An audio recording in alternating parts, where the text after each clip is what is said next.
Sa totoo lang, nung nangyari to, kami na ni Chief Torre naman, as I told you, we had a great relationship. Ngayon, pinag-aaway kami, ang tingin ko. Walang hidwaan at maayos ang kanilang relasyon.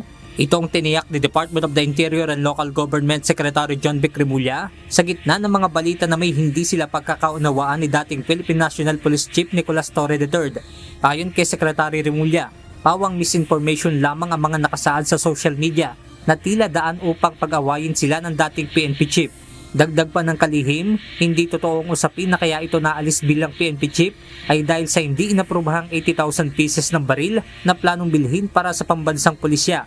And I still maintain and I would like to give him credit na tinanggihan niya talaga as I recommended. So yung pinakitang hindi siya nakapirma, that was a NAPOLCOM resolution, entirely different from the purchase. Wala talaga. So General Torre did not do anything wrong. Nag-cooperate siya sa akin, nag-confirm siya. Okay kami doon sa issue na yan.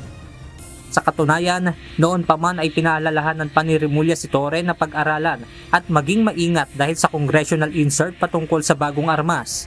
Kaya sinabihan ko si General Torre, dahan-dahan siya kasi siya magiging recommending authority. I have the dates. One was last 2 Thursdays ago and the other one was last 2 Tuesdays ago na nag-usap kami at pareho kami sabi niya, Sir, these are exact words. Sir, we do not need the rifles. Ayon sa DILG at NAPOLCOM, fake news ang kumakalat na larawan sa social media dahil patungkol sa designation ng third level positions ang nakasaad sa resolusyon at hindi ang pagbili ng armas para sa PNP. So this is the other signed document by the National Police Commission and Bank on the designations of General Nartates and 12 others to different posts. So it's not about the rifles. So wala po katotohanan niya. Just to make it clear, kung tignan niyo yung social media post na yun, NAPOLCOM commissioners ang nakapirma. NAPOLCOM commissioners have no business in the PNP purchase of rifles. So you can conclude na hindi talaga siya kasama. Samantala, nanindigan din si Remulla na nakabatay lang sa kung ano nakalagay sa National Expenditures Program o NEP ang budget na kanyang nilalagdaan. Basta hindi kasama sa NEP ng Presidente, very clear ang understanding namin na hindi ko pipirmahan.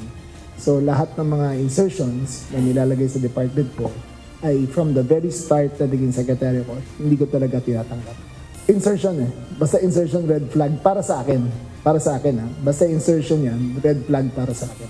Hindi ko na masasagot yon, pero basta dumating din sa desk ko na insertion at wala sa NEP, pinapareview ko sa staff ko, doon lang kami sa budget ng Presidente binibigyan. Ayon naman kay Acting PNP Chief Police Lieutenant General Jose Melencio Nartates Jr., may tamang prosesong sinusunod ng PNP patungkol sa procurement ng kanilang gamit. And the very ultimate one is yung ating assessment and need analysis. Kailangan pa ba natin and so and so forth. So, with regards to that fund, of course, when I look at initially at the funds of the PNP, nowhere I can find that 8 billion. So, katulad ng sinabi ng ating SILG, it is a congressional infused fund for the PNP. So, congressional, dalawa po yan, insertion, whether Senate or the Congress, doon po sila mag-i-insert. Benedict Samson, UNTV News and Rescue.